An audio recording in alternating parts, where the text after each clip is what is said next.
एक पल के लिए ना एक ऐसे सायरन के बारे में सोचिए जो लगातार बज रहा हो। अच्छा। मतलब एक ऐसा अलार्म जो चीख चीख कर बता रहा हो कि कुछ बहुत बुरा होने वाला है। हाँ, लेकिन ऐसा लगता है जैसे पूरे सिस्टम के कानों में ना रुई ठूसी है।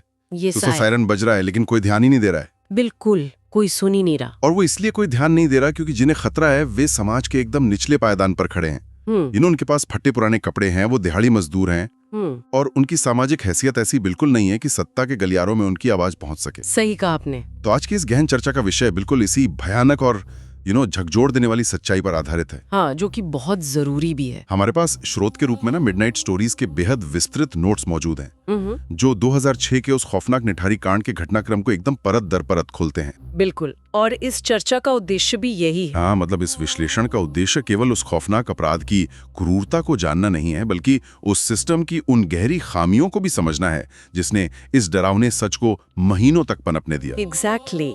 ये कहानी केवल एक हत्यारे की नहीं है। सही बात है। ये समाज की उस सच्चाई की कहानी है जो आज भी हमें परेशान करती है। हाँ। तो चलिए इसे विस्तार से समझते हैं। बिल्कुल। क्योंकि जो तथ्य हमारे सामने है ना, वे न्याय और मानवता की पूरी परिभाषा पर ही सवाल खड़े कर देते हैं। हाँ, यहाँ जो बात सबसे अधिक ध्यान खींचने वाली है ना, वो ये है कि ये केस किसी भी सामान्य आपराधिक मामले से पूरी तरह से अलग था। अच्छा, वो कैसे? देखिए, आपराधिक इतिहास में अक्सर जब हम किसी हिंसक अपराध के बारे में सुनते हैं तो वो एक छिटपुट घटना होती है। हाँ। या फिर अपराधियों का कोई एक तय मोटिव होता है। लेकिन निठारी के मामले में ऐसा नहीं था। तो वहाँ क्या पैटर्न था? वहाँ एक ही इलाके से एक ही जैसे बैकग्राउंड वाले लोग बिल्कुल एक ही पैटर्न में गायब हो रहे थे। सांख्यिकीय दृष्टिकोण से, मतलब अगर हम स्टैटिस्टिकली देखें तो ये कोई सामान्य बात नहीं थी। मतलब ये तो एक बहुत बड़ा रेड फ्लैग था। बिल्कुल। जब किसी एक छोटे से इलाके से दर्जनों बच्चे गायब होने लगे तो वो एक बहुत बड़े खतरे का लाल संकेत होता है। और सिस्टम क्या कर रहा था? वही तो, जिसे हमारा पूरा तंत्र, हमारा पूरा सिस्टम न केवल नजरअंदाज कर रहा था बल्कि एक तरह से सक्रिय रूप से खारिज कर रहा था। और मुझे लगता है कि इसी खारिज किए जाने वाले रवैये से ना इस पूरी त्रासदी की नींव पड़ी थी। एकदम सही कह रहे हैं आप। स्रोत हमें 2005 और 2006 के बीच के नोएडा की तस्वीर दिखाते हैं। एक तरफ नोएडा उस समय एक तेजी से उभरता हुआ आईटी और रियल एस्टेट हब बन रहा था। हाँ, बड़ी बड़ी इमारतें बन रही थी वहाँ। बिल्कुल, चमकचमाती इमारतें खड़ी हो रही थी और उसी के ठीक बीचों बीच बसा था निठारी गाँव, जहाँ बिल्कुल अलग ही दुनिया थी। जहाँ मुख्य रूप से ना अप्रवासी मजदूर, दिहाड़ी काम करने वाले एकदम गरीब परिवार रहते थे। और उस दौरान वहां से अचानक बच्चे गायब होने लगे। कोई बच्चा बाहर खेलने गया और कभी लौटा ही नहीं। अरे बाप रे। कोई पास की दुकान तक गया और बस हवा में गायब हो गया। मतलब सोचकर ही रूह कांप जाती है। बिल्कुल।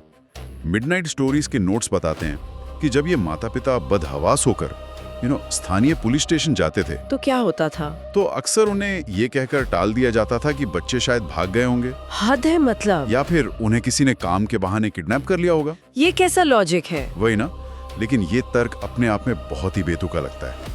मैं मान सकता हूँ कि एक बच्चा भाग सकता है। हाँ, एक आध केस हो सकता है। 2 बच्चे घर से नाराज होकर भाग सकते हैं, लेकिन इतने सारे बच्चे, वो भी एक ही जगह से, बिल्कुल पॉसिबल नहीं है। और सबसे बड़ी बात, इन सभी गायब होने वाले बच्चों की आखिरी लोकेशन हमेशा एक ही जगह के आसपास होती थी। D5 कोठी। एग्जैक्टली।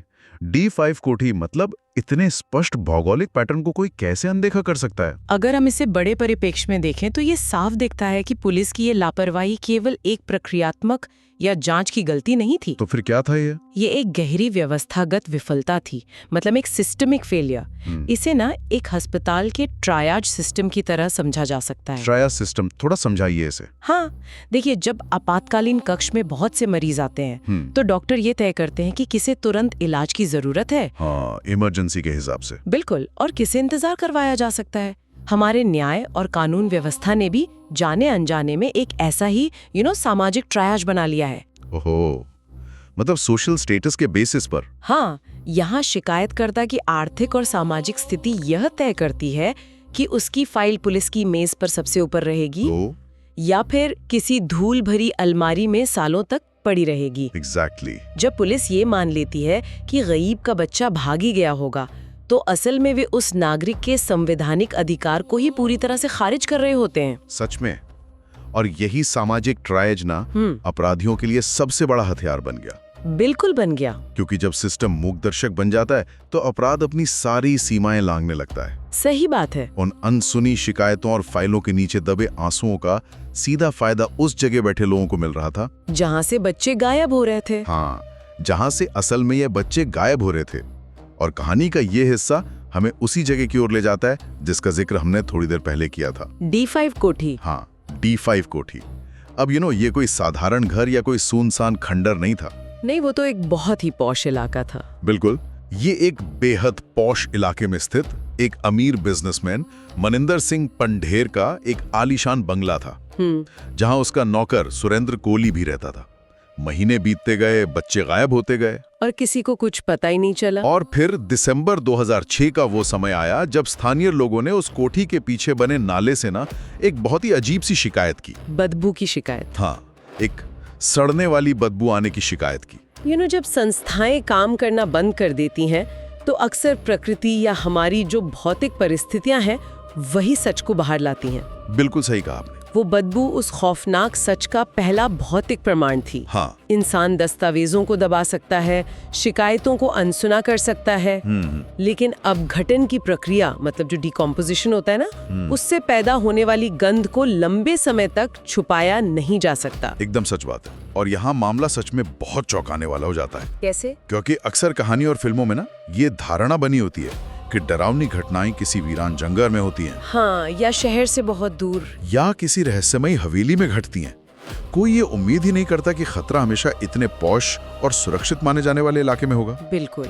स्थानीय लोगों के भारी दबाव और उस असहनीय बदबू के कारण जब पुलिस की जांच उस घर के पीछे के नाले तक पहुंची ना, तो वहां से जो मिला उसने पूरे देश की आत्मा को झकझोर कर रख दिया। मतलब वो मंजर ही ऐसा था। हाँ, कीचड़ और सीवेज के उस पानी से पहले एक हड्डी निकली, हे भगवान, फिर दूसरी हड्डी, और देखते ही देखते वहां से इंसानी खोपड़ियां और शरीर के अनगिनत टुकड़े बरामद होने लगे। ये तो मतलब रोंगटे खड़े कर देने वाला है। ये कोई छोटी मोटी खोज नहीं थी, ये एक सामूहिक कब्र थी जो एक शानदार बंगले के ठीक पीछे पनप रही थी। मीडिया ने तुरंत उस घर को द हाउस ऑफ हॉरर्स का नाम दे दिया। हाँ, मुझे याद है वो कवरेज। मिले इन भौतिक सबूतों ने इस केस के पूरे स्वरूप को ही बदल कर रख दिया। वो कैसे बदल दिया? पुलिस के लिए अब ये गुमशुदगी का कोई साधारण मामला नहीं रह गया था जिसे किसी रजिस्टर में लिखकर भुला सके। हाँ, अब तो डेड बॉडीज मिल रही थी। एग्जैक्टली। जब मानव कंकाल सामने आते हैं तो गुमशुदगी का जो प्रोटोकॉल होता है वो तुरंत होमिसाइड यानी हत्या की जांच में बदल जाता है। ये भारत के आपराधिक इतिहास की सबसे डरावनी और तकनीकी रूप से सबसे जटिल क्राइम इन्वेस्टिगेशन बन चुकी थी। तकनीकी रूप से जटिल क्यों? क्योंकि अब सवाल केवल ये नहीं था कि बच्चे कहाँ गए, अब सवाल ये था कि एक रिहायशी इलाके के नाले में इतने सारे शव बिना किसी की नजर में आए कैसे पहुंच गए। ये तो बहुत ही वैलिड सवाल है। हाँ, भौतिक सबूतों का मिलना ये सुनिश्चित करता है कि सिस्टम को अब जवाबदेह होना ही पड़ेगा। और जब उस जवाबदेही की शुरुआत हुई ना, तो जो सच सामने आया वो इंसानियत की सारी हदें पार करने वाला था। बिल्कुल। हमारे मिडनाइट स्टोरीज के नोट्स हमें जांच के उस सबसे परेशान करने वाले हिस्से की ओर ले जाते हैं जहां खोली से पूछताछ हुई थी। हाँ, जहां सुरेंद्र कोहली की पूछताछ और उसके कबूलामे दर्ज हैं। रिपोर्ट्स और पुलिस पूछताछ के मुताबिक इस पूरी घटना का एक बहुत ही सोचे समझे तरीके का मॉडस ऑपरेंडी था। मतलब एक तय पैटर्न था काम करने का। बिल्कुल। पीड़ितों को, जिनमें मुख्य रूप से छोटे बच्चे और महिलाएं शामिल थीं, किसी न किसी लालच या बहाने से उस बड़े घर के अंदर बुलाया जाता था। उसके बाद उनके साथ क्रूरता की जाती, उनकी हत्या कर दी जाती। दिल दहल जाता ये सुनकर। और फिर किसी का ध्यान न जाए इसलिए उनके शरीर के टुकड़े करके उसी घर के पीछे बहने वाले नाले में फेंक दिया जाता था। मतलब कोई सोच भी कैसे सकता है ऐसा करने की। और सिर्फ इतना ही नहीं, इस पूछताछ के दौरान कुछ ऐसे दावे भी सामने आए जिन्होंने जांचकर्ताओं तक के होश उड़ा दिए थे। आप कैनिबलिज्म वाले दावों की बात कर रहे हैं ना? हाँ, नरभक्षण यानी कैनिबलिज्म के आरोप। हालांकि स्रोत ये भी एकदम स्पष्ट करते हैं कि इनमें से कुछ दावों पर बाद में बहुत लंबी कानूनी बहसें हुई। हाँ, बचाव पक्ष ने तो इन्हें मनगढ़ंत बताया था। बिल्कुल, लेकिन शुरुआती बयानों में जो बातें सामने आई ना, वे सच में रोंगटे खड़े कर देने वाली थी। वो तो है। एक आम इंसान ये सोचने पर मजबूर हो जाता है कि कोई व्यक्ति इस हद तक कैसे गिर सकता है। सही बात है। मतलब ये कल्पना से भी परे है कि ऐसे जघन्य अमानवीय कृत्य महीनों तक एक रिहायशी इलाके में होते रहे और किसी को भनक तक नहीं लगी। ये एक बहुत महत्वपूर्ण सवाल खड़ा करता है क्या सवाल? कि आखिर एक इंसान रातों रात इतना बड़ा राक्षस कैसे बन सकता है। हाँ, ये बहुत बड़ा सवाल है। क्रिमिनल साइकोलॉजी में इस तरह के व्यवहार को समझने के लिए ना एस्केलेशन और कूलिंग ऑफ पीरियड जैसी अवधारणाओं का उपयोग किया जाता है। अच्छा, ये क्या होते हैं? देखिए, इस तरह के अपराधी अपने पहले ही अपराध में इतने क्रूर नहीं होते हैं। वे पहले एक छोटी सीमा लांघते हैं और फिर एक कूलिंग ऑफ पीरियड में चले जाते हैं, ये देखने के लिए कि क्या कोई प्रतिक्रिया होती है। मतलब वो टेस्ट करते हैं सिस्टम को। एग्जैक्टली। जब वे देखते हैं कि पुलिस ने कोई जांच नहीं की, कोई सवाल नहीं पूछा गया, हाँ। तो उनके भीतर एक खतरनाक तरह का गॉड कॉम्प्लेक्स विकसित हो जाता है। ओहो। उन्हें लगने लगता है कि वे सर्वशक्तिमान हैं और उन्हें कोई नहीं पकड़ सकता। ये पुलिस की निष्क्रियता ही थी जिसने उन्हें हर अगले अपराध के लिए अधिक हिंसक और बेखौफ होने का आत्मविश्वास दिया।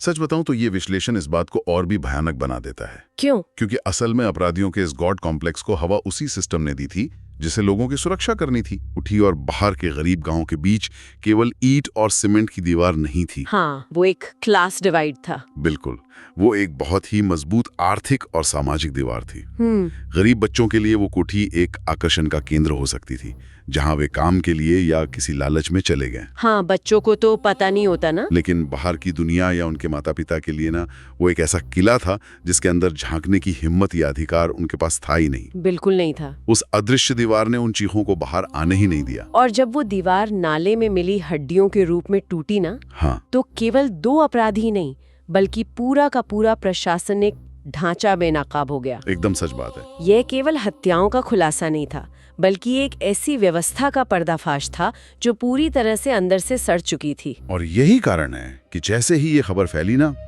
उन परिवारों का महीनों का दबा हुआ दुख एक भयानक और एकदम बेकाबू गुस्से में बदल गया, जो कि बहुत स्वाभाविक भी था। जो माता पिता महीनों से पुलिस स्टेशन के चक्कर काट रहे थे, जिन्हें धक्के मारकर बाहर निकाल दिया जाता था, अब उनका दर्द पूरे देश का दर्द बन गया था। बिल्कुल। अचानक से पूरे देश की न्यूज चैनल्स की मीडिया वैन्स और ओबी वैन्स निठारी की उन संकरी और धूल भरी गलियों में पहुंच गईं। हाँ, दिन रात की कवरेज हो रही थी। दिन रात की लाइव कवरेज शुरू हो गई थी।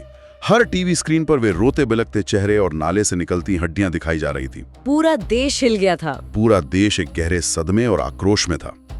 लेकिन हमारे स्रोत यहाँ एक बहुत ही गहरी और परेशान करने वाली बात कहते हैं। क्या कहते हैं? आले से निकले शरीर के टुकड़े नहीं थे। तो फिर क्या था?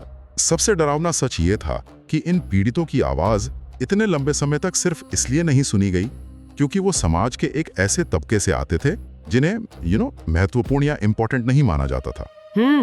सामाजिक और आर्थिक असमानता का यह पहलू न्याय प्रणाली की एक बहुत ही कड़वी हकीकत को उजागर करता है। बिल्कुल। आप खुद सोचिए, जब मीडिया का जमावड़ा लगा तब जाकर सिस्टम हरकत में आया। हाँ, उससे पहले तो सब सो रहे थे। इसका सीधा सा मतलब यह है कि न्याय की शुरुआत किसी के गायब होने से नहीं हुई, बल्कि उस पर मचे हंगामे से हुई।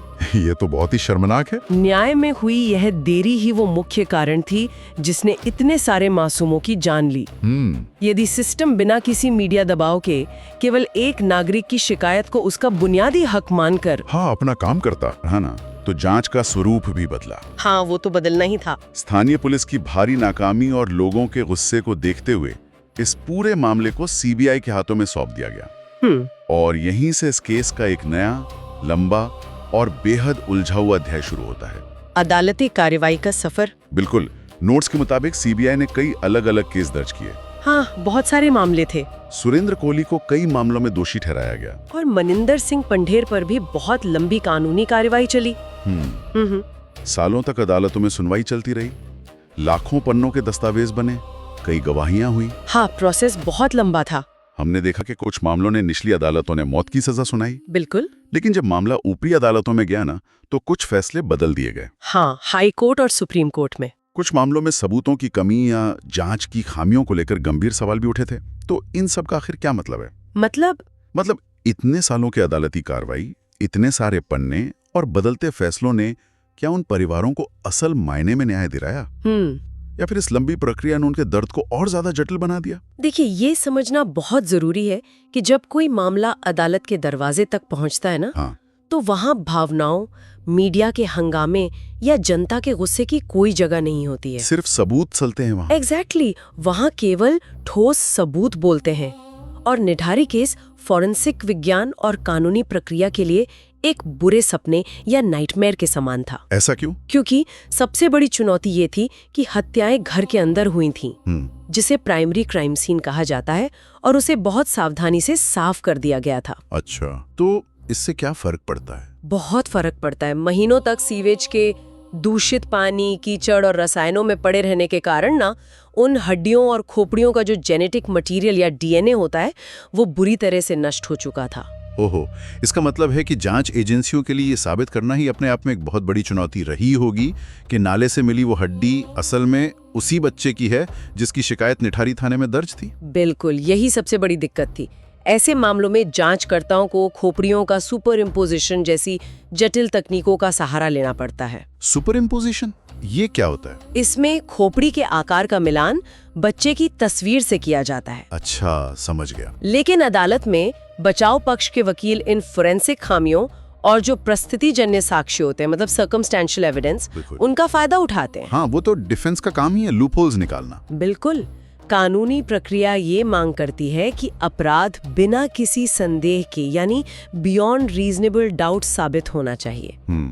समय बीतने के साथ गवाहों की याददाश्त कमजोर पड़ने लगती है, सबूत दूषित हो जाते हैं। हाँ। और यही कारण है कि कुछ मामलों में कानूनी बहस सालों तक खिंचती चली गई और तकनीकी आधार पर फैसले पलट भी गए। मतलब ये तो बहुत ही फ्रस्ट्रेटिंग है। यह उस लंबी कानूनी लड़ाई की हकीकत है जो पीड़ितों के परिवारों के लिए एक कभी न खत्म होने वाली थकाऊ प्रक्रिया बन जाती है। सच में इतने सालों के संघर्ष और इतने कानूनी दांव-पेच के बाद भी ना, एक बात जो बिल्कुल स्पष्ट रूप से उभर कर आती है वो ये है कि निठारी का नाम हमेशा के लिए भारत के सबसे डरावने और अंधकारमय अपराधों के इतिहास में दर्ज हो चुका है। बिल्कुल, इसे कोई नहीं भुला सकता। कानूनी नतीजे चाहे जो भी रहे हों, समाज के शरीर पर ये एक ऐसा गहरा घाव है जिसकी टीस आज भी महसूस की जा सकती है। एकदम सच है। अगर पूरी चर्चा का सार निकाला जाए ना, तो मिडनाइट स्टोरीज के ये नोट्स केवल एक सच्ची क्राइम स्टोरी नहीं है। नहीं, ये उससे कहीं बढ़कर है। ये 2006 का निठारी केस हमारे सामने एक बहुत ही चुभता हुआ सवाल छोड़ जाता है। एक ऐसा सवाल जिससे कोई भी सभ्य समाज भाग ही नहीं सकता। बिल्कुल। अगर समय रहते उस पहले ही बच्चे के गायब होने पर, उस पहली ही शिकायत पर पुलिस ने सही और ईमानदार कार्रवाई की होती तो शायद ये सब होता ही नहीं। हाँ, अगर उस पहले माता पिता की गुहार को अनसुना ना किया गया होता तो क्या उन दर्जनों मासूम बच्चों की जान बचाई जा सकती थी? बिल्कुल बचाई जा सकती थी। ये सोचना ही हृदय विदारक है कि इस पूरे मामले की सबसे बड़ी त्रासदी उस शायद में छिपी है। और ये त्रासदी हमें ये सिखाती है कि सुरक्षा केवल पुलिस थानों की संख्या या बड़े बड़े कानूनों से नहीं आती है। तो किससे आती है? सुरक्षा इस बात से आती है कि वे कानून समाज के सबसे कमजोर व्यक्ति के लिए कितनी तत्परता से काम करते हैं। बहुत ही गहरी बात कही आपने। जब सिस्टम सोता है ना, तो उसकी सबसे भारी कीमत हाशिए पे रहने वाले लोगों को ही चुकानी पड़ती है। ये एक बेहद गंभीर सच्चाई है। और इसी सच्चाई के साथ हम वापस उसी बिंदु पर आते हैं जहां से हमने शुरुआत की थी। वो सायरन वाली बात। हाँ, वो सायरन जो बज रहा था लेकिन जिसे कोई सुन नहीं रहा था। बिल्कुल। इस पूरी घटना के बाद ना, एक विचार जो लगातार मन को मथता रहता है और जिस पर सुनने वालों को भी बहुत गहराई से विचार करने की आवश्यकता है। बताइए। ये कल्पना करना ही रोंगटे खड़े कर देता है कि अगर वो गायब होने वाले बच्चे निठारी गांव के उन धूल भरे रास्तों और गरीब परिवारों के ना होकर उसी D5 कोठी जैसे किसी पौश, अमीर और रसूखदार इलाके के होते तो क्या होता? बिल्कुल, तो क्या होता? क्या तब भी पुलिस स्टेशन में बैठे अधिकारी बच्चे भाग गए होंगे वाली थ्योरी पर विश्वास करते? मुझे नहीं लगता। और क्या माता पिता को ऐसे ही वापस भेज देते? या फिर क्या पुलिस की जांच के शुरुआती 24 घंटे बिल्कुल अलग, बहुत तेज और पूरी तरह से हाई प्रोफाइल नहीं होते? बिल्कुल होते। आसमान सर पे उठा लिया जाता। क्या हमारे समाज और हमारे सिस्टम की संरचना ही कुछ इस तरह बन गई है कि न्याय की रफ्तार, इंसाफ का तराजू और एक इंसान की जान की कीमत उसकी हैसियत और उसके कपड़ों को देखकर तय होती है? ये बहुत ही चुभने वाला सवाल है। इस सवाल का कोई आसान जवाब नहीं है, लेकिन ये एक ऐसा सवाल है जो एक सभ्य समाज के रूप में हमारे अस्तित्व को चुनौती देता है। बिल्कुल सही कहा। इसी विचार के साथ आज की इस गहन चर्चा को हम यहीं विराम देते हैं। सोचने के लिए बहुत कुछ है,